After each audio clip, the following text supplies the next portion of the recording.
Okay, so my guest this week is the amazing Steve Gaskin, and I call him amazing because literally he has got the answer to 99.9% of any question that I ask, whether it's to do with the police procedural or a crime scene, blood spatter, serial killers. This is the guy that knows it all. So, Steve, I'm going to hand over to you to introduce yourself properly. Okay. Yeah, well, it's always a worry when people give you that real big boost at the beginning with big superlatives. You're really worried that you're not going to come up to the mark. But no, my name's Steve. I had the privilege of being a Metropolitan Police Officer. I retired as a DCI. And in terms, just so you know where that stands, that is really the highest sort of rank you can get to still continue to be operational, an operational detective. Having said that, as a DCI, my last span of command was 140 men and women doing different things, and you're really like a super HR officer. And all this stuff that you see on the TV about the DCI or the superintendent being a miserable sod, that's probably right. No, it's not true. And the nice thing is towards the back end of my service, we were starting to employ criminal analysts, which was fairly new at the time. And I'd had the luxury of having a university scholarship with the University of Portsmouth at their Police and the Institute of Police and Criminological Studies. Bit of a mouthful, but they are a centre of excellence for people that are interested in practical policing and everything. So I had that. And I often think, the SIO, Senior Investigating Officer experience, together with the academic side, really paid dividends in terms of if you want to interview a suspect, you could then fire the bullets for someone that was actually going to do the interview, depending on what their personality was. So you and I have talked about psychopaths. That's something that really interests me. So if you know someone is psychopathic or egocentric, then you can make sure that the questions are going to be on the same wavelength. Right. So that was quite interesting. So I don't think you know this, but when I retired, I had some time off and I went back to uni and I retrained as a secondary school maths teacher. Okay. So What I a did that. change. Yeah, it was a change. And I've got to say, it's the hardest job I've ever done. Wow. So I rigorously protect people that and robustly protect people that say teachers' holidays are too long, because I used to be dead. But I think I often say to people, the analogy was, what would I rather be doing is investigating a murder or a serial killer, or teaching trigonometry to year 10 on a Friday afternoon. I'll leave that to you to tell you what I know which I prefer. Having said that, it was good. And some of the CSI things you've seen, I brought into the classroom. So I did bring a criminal analyst, someone that I'd actually selected in the police. I brought her in to a classroom to talk about statistical analysis. Wow. And that is one of the things that does interest me, and it's something I'm trying to get off the ground, is using forensics as a basis for mathematics teaching.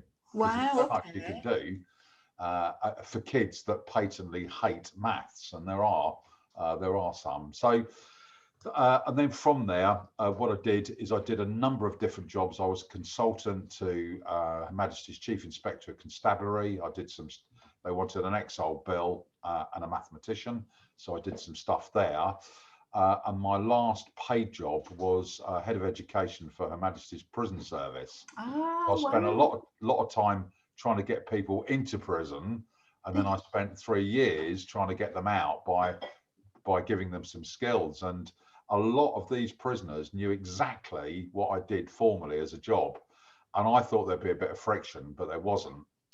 And the best time, and I think the best time was, there was a really nice prisoner, but he had too much of that. So I had a game of cards with him, and I could have taken a fortune off him, and he realised that I was sort of an okay guy. And with my family, I have 3 daughters. With my family, and most importantly with Kate, my wife, we started up a company doing physical team building. But in the last, and that's been very, very successful, leadership development, and sometimes using crime scenarios to get the best out of people. But during the lockdown, we decided, and we started it, and you were one of our first customers, of course. We started up our VIP true crime membership site, and that has been, thanks to customers, has been hugely, hugely successful. And it's, I loved being a police officer, and it's kind of put me back into that role. But as Kate and Lizzie, two of my business partners, said, what is it that you like doing the most? And it's actually the research. So that what I want to do is to give clients the opportunity of looking at true crime, not speculatively, what is the true situation, and taking them from a journey from A to B. A is what they know, and B is filling in the gaps, so they can then have a ripened experience. And you know, from the feedback that I've got, you're never perfect, but one of the things we're doing today, for instance, is we're producing a roadmap. That's Boris's favorite word, isn't it, at the moment, for everything we're going to do. And as you know, our site, our membership site, is driven truly, the demand is truly driven by our members. We put out a poll recently, and it was brilliant. Virtually everyone answered. So the next two things we're doing is these handwriting. And we've got a handwriting expert that's going to come in. And you guys were very interested to see what makes a detective. Yeah, absolutely. I think that would be good, particularly for crime writers. I think there's a practical element for people that want to join the police service. You got to do that. It's not like when I joined, you signed on the dotted line for 30 years. That's not the case now. And you can actually still go in as a direct entrant detective. I have one or two views about that, and some of my colleagues that you've interviewed already also have a view. Having said that, there is room for direct entrance, and I think often in business, even in public service, to get a cohort of people of new blood can be quite exciting and bring benefits. There was I heard amongst the crime community, there was an advert in a newspaper recently for a civilian senior investigating officer. No, really? Experience needed, and I mean, you can imagine the discussions that went on around that.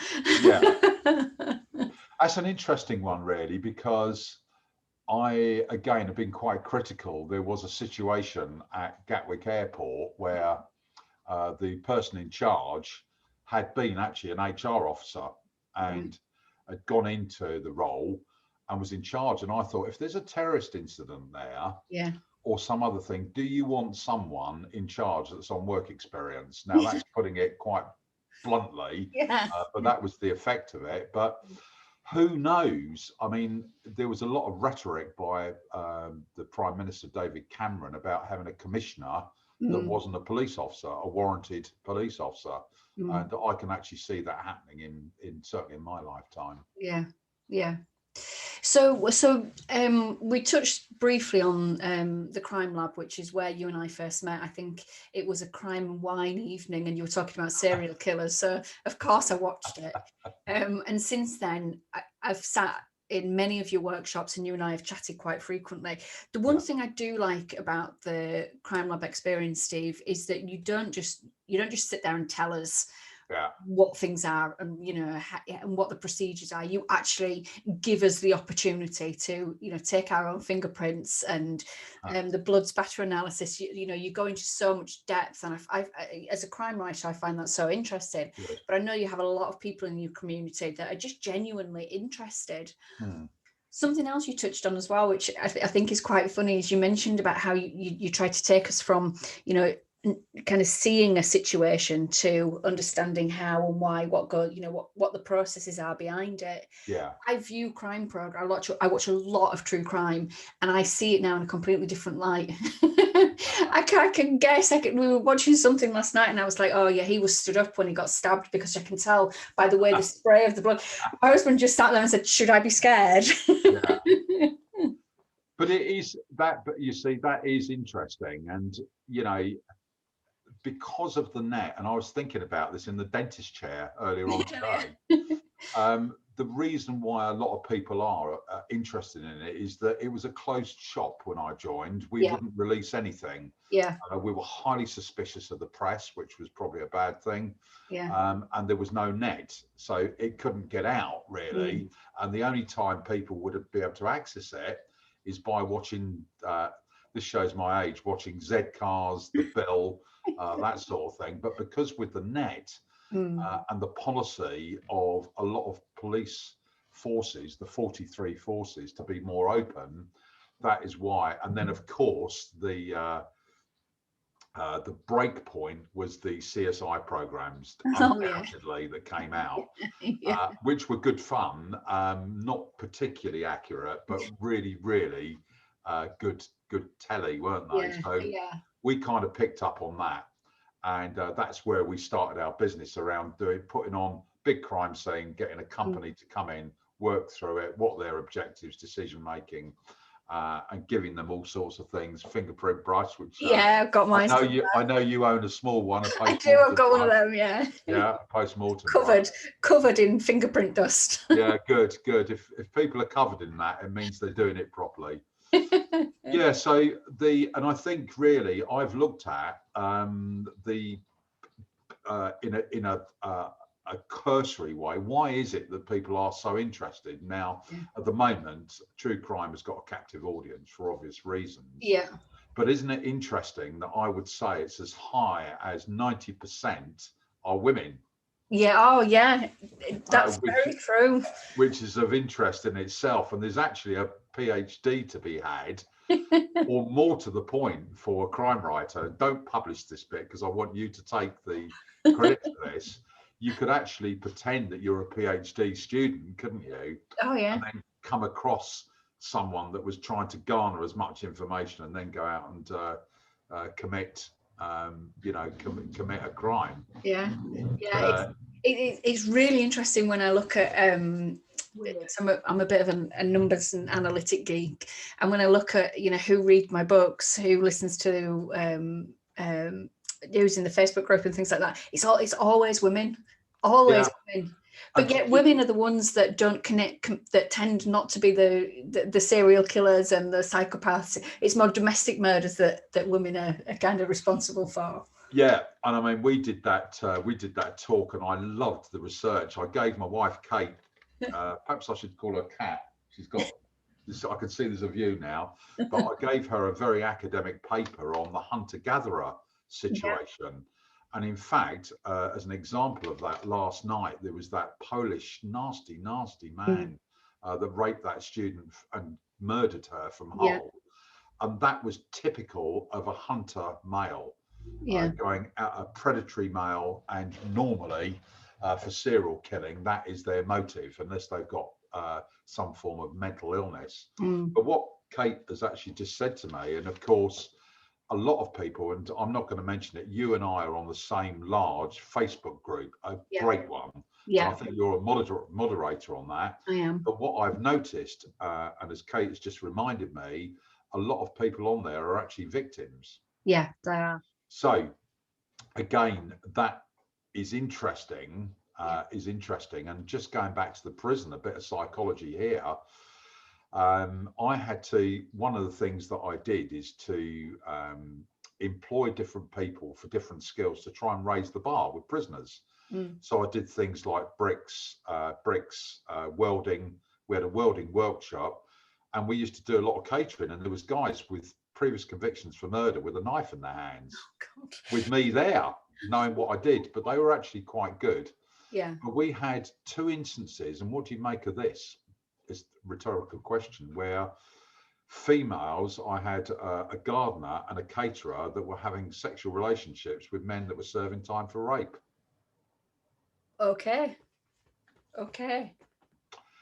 So it's very, very interesting. But one of the things that I loved about the psychology of particularly men in prison is that they are hugely resourceful because they haven't got anything, and they're very, very good, particularly if they have got some psychopathic tendencies, around persuasion.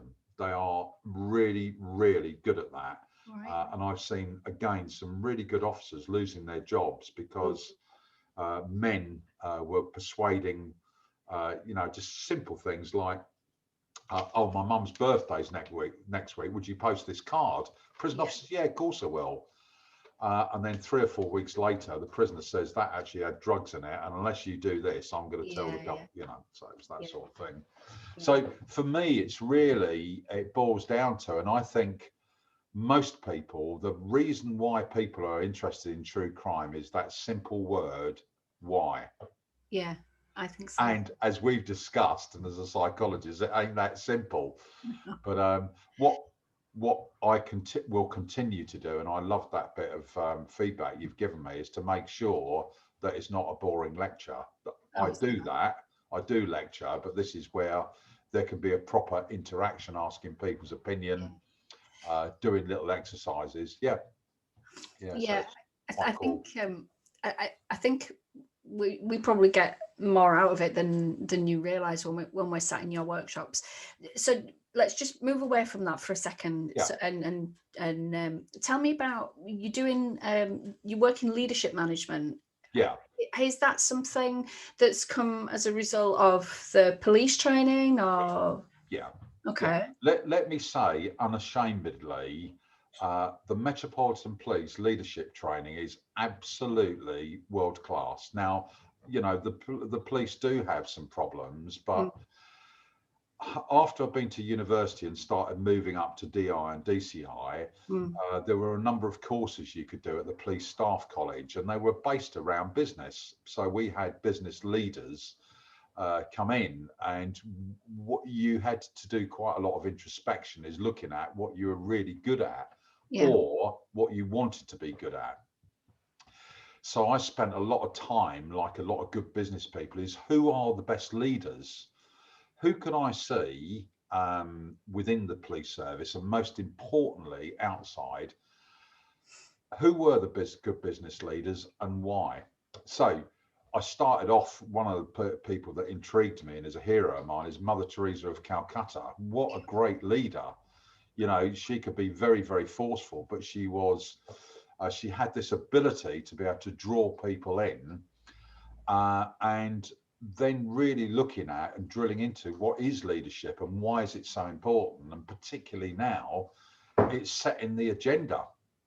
So whether you're a scout leader, you're a church leader, a business leader, you've got to set the agenda so your people know exactly where is the strategy, where are we going with this, and it's like, dare I say, in terms of leadership, coming back to the crime lab and the VIP thing, is getting people, the leadership there is getting you guys to set the agenda so you know what's happening. There's the strategy, and the management side is each one we do. So at the moment, and also I had the extreme luxury of 2 years ago, I won a scholarship from Goldman Sachs. Oh, wow. And I went,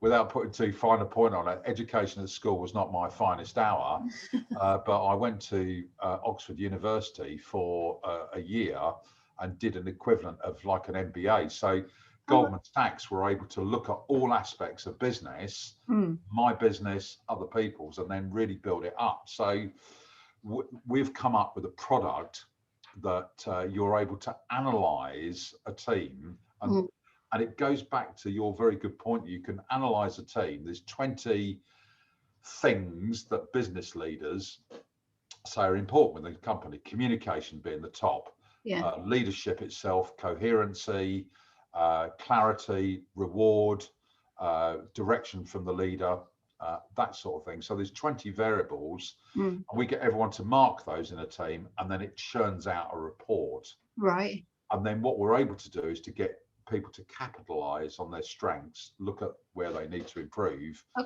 with a view of affecting the bottom line. That's the only reason we would do that. And we do a lot, because of my background, we do a lot of personality profiling around Carl Jung's colors. Have you ever done one? I seem to remember doing one many years ago. I can't remember what colour I was, but it said that I actually thought that it got me wrong because it said that I like to stand on the side and look in before I make any comment, and that's not true because I just wade in with my size 10s and then work it out from there. Well, what I'll do is I've just written a note. I'll send you one so you can have a play with it, and it might, something might jump out for your best-selling book. It's not one of these two. So that's quite important, because in terms of polling companies and people in companies, I say, what are your problems? And they say, well, we haven't got enough money. I say, no, not that. Yeah. And most of it is, this is an expression I hear all the times: we don't communicate properly, we talk in silos. And I think once people broaden out and appreciate what everyone else does, it's good. It's like you and I now, we know more from this webinar about what each other does, and therefore that relationship is more cohesive. And also I point out the amount of time that we spend at work. Yeah, absolutely. So leadership, I think leadership's really good. There was a guy called John Grieve who ended up as a deputy assistant commissioner, and his traits for leadership was charismatic leadership. You get these magnets, don't you? Yeah. And you don't necessarily have to be the boss to be a good leader. It just doesn't. No, absolutely. It just doesn't follow that way. Yeah. So that's something that will. I'm always interested in leadership. Yeah, I like that. Right until I go on to another planet. So let's bring it back to books. So tell me, I know you planned on writing a book. Yeah. Well, how have you got? Where are you with that? Dare I ask? You're so busy.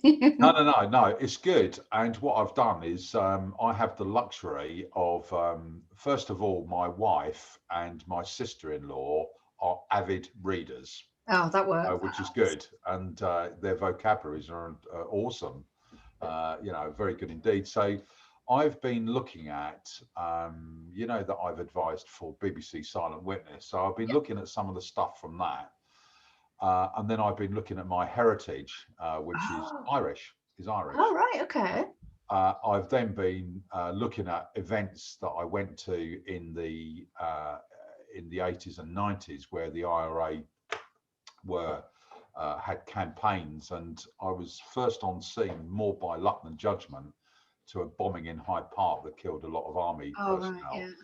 So I kind of looked at all of that. And then looked at the ranks that I was in, and I suppose I'd be interested. The rank I enjoyed the most was being a detective sergeant. Don't get me wrong, I loved being a DCI. In the nitty-gritty of it, but for fun. So what I've done is I've looked at all of that, and to set the scene, it's about a very successful DI that falls into bad habits. It starts off small, it gets big, and then there is some heroism by the DI. There's some heroism, and to cut a long story short, without giving the punchline away, he then has to leave the police force, and things get really bad. Really bad, and the last scene, if you like, is in an autopsy or post-mortem room. Oh wow! Okay. That finishes. Oh wow! What I've enjoyed doing, and I've learned some stuff from your good self, of course. Thank you. But it's called Emerald Eyes. Right. Okay. Emerald being Ireland. Yeah. And Eyes being the detective. And because of some really good, and I'll say Canva because I've emailed them saying Canva have allowed me to do the cover that I really want. But the thing you said to me is just get on and do it. Absolutely. Carry on writing. Yeah. And I've stopped, but I really do need to continue it, because I only know of one other police officer that has written novels, a sort of crime novels, and there's no excuse really, because down the road from us we've got the University of East Anglia, and I don't know whether you can do an MA in crime writing. Yeah, they're very successful. And we ought to tell you about this. Every year there's a festival called Noirage, NOIRAGE, Right. WICH, Yeah. Noirage, Okay. and that is a festival of crime writers. Oh, I need to get on that when we can get out of the house again. Yeah, yeah, it's every September. We sponsored, didn't we, Kate? We sponsored. Was it Val McDermott? Yeah, we sponsored Val Amazing. McDermott, and also the guy from Bravo 20. All right. Okay. Yeah, and Kevin Dutton. Yeah. One of them had an accident. One of them had been an SAS officer and had Oh, an accident on the way. He'd gone through all the jungles in Borneo and had a car accident. But yeah, so I really do need to finish that, because yeah, you do. I suppose for me, what would be good is I'm not interested on a personal basis of sales, but what I'm interested in is the cliche. There's a book in everyone, Yeah. and it would be really nice to do it. And outside of my work and my family, is I do, although it's stopped at the moment, I do mission abroad, and Oh, I've been out to Africa a couple of times, to Bulgaria many times, and right. recently to Cambodia. And if I was to get any money, of course, I would whack that money into those charities. Yeah. Yeah. Excellent. You're so interesting. I could literally just sit and listen to you speak for hours. Books that you're reading at the moment, or books that you've recently read, have you had any time? Yeah, it's really quite difficult, really. A lot of books that I read tend to be business or factual. Blue Ocean Thinking, that's a Oh, really, yeah. really good one. I love that. We read, there's a guy called Daniel Priestley, Yeah.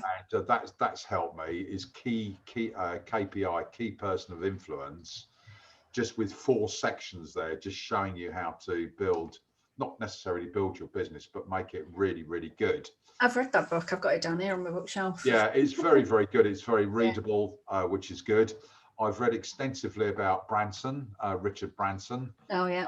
Good and bad. Yeah. And I have, with what's going on, I have a huge amount of sympathy, because, like you and I, he started his business from nothing, and people come up with this thing, well, it's all right for him or her. Well, it's not all right for him. He's still got this huge airline with all his Airbuses parked up.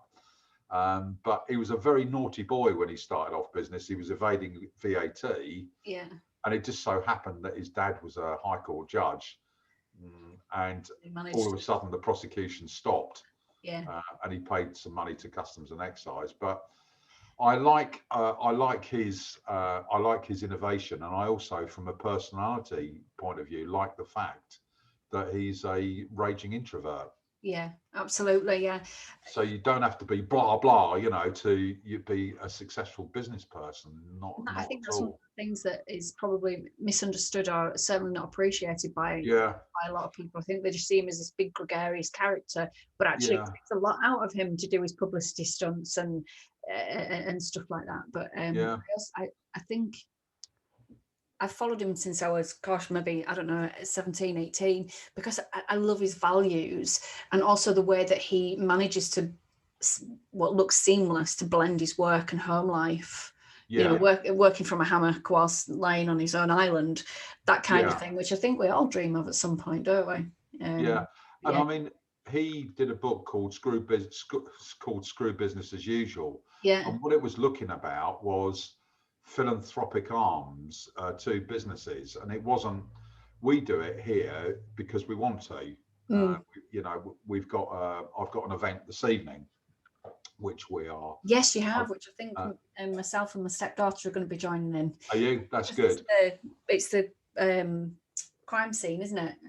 Yeah, and the proceeds from this evening, I've got, it's my birthday next week, and the proceeds, I've not asked for any gifts, but the proceeds from tonight are going into a charity called Mission for Water. Right, okay. And these are 2 friends of mine that were accountants earning a shed load of money, and they went to, I met them in Rukungiri in Uganda. It's quite close to the Rwandan border. And Sue has got this lovely charity, and she's drilled over 100 wells, and there's a huge water shortage and poverty in Uganda, and she has relieved and refreshed so many people. So And also I've seen it with my own eyes, Yeah. and I know that the charity, every single penny that clients put in, guests, my mum's just about to put some money, and I know exactly where that money goes because I've seen it. And the best feeling, even better than convicting someone, is when these wells are commissioned and they're handed over to the local community. Yeah. It's fantastic because the kids, the danger with water poverty is there's a lot of crime involved because it's women and kids that have to go to the water hole, usually at dusk. And when they get to the water hole, there's two dangers there. There's wild animals. Well, there's three. There's then infection, and then there's men. And, I'll leave that to your imagination. So, and also a lot of kids in Africa are getting blindness by the mother then having to boil the water to purify it. So it's a great charity. It's a really good charity. So you'll hear a bit about that this evening. Yeah, fantastic. Yeah, because something you touched on earlier, actually, my stepdaughter's 14 and she's just choosing her options, and she wants to go into forensics. She doesn't know which part yet. So every time you do a workshop or I get some new information from you, I'm like, come and see this, come and see this. So it's her interest, definitely. My favourite book, though, and I have to say, my favourite book is the Bible. There's no doubt about that, for two reasons. Is that I find it very interesting. That's the first thing. It has guided me from the day or very soon after I met my wife to now, and it's never let me down. Also, from a business perspective, it's really interesting. Kate and I went to a meeting a number of years ago when we were living on the outskirts of London, and this guy, who was a businessman, then took sections of the Bible and applied it to business. So some of the things, I'll give you an example.